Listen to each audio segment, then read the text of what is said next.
அனைவருக்கும் வணக்கம். நான் கணேஷ் பேசுகிறேன், சென்னையிலேருந்து. ஜாதகர் மற்றும் பிரச்சனை கர்த்தா.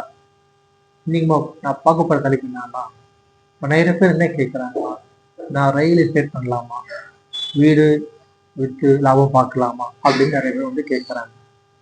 அதுக்கு முதல்ல உங்கள் ஜாதகத்தில் செவ்வாய் உங்களுக்கு சப்போர்ட் பண்ணுறான்னு பார்க்கணும்.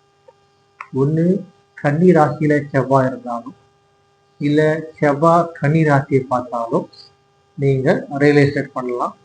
அது மூலமா நிறைய லாபம் வரும்.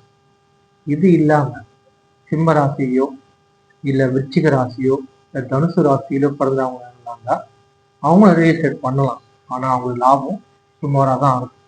ஏன்னா இந்த ராசிக்கெல்லாம் புதன் பார்த்தீங்கன்னா 1, 2, 10, 11 அதிபதியாக வர்றதுனால லாபம் சுமாராக தான் இருக்கும்.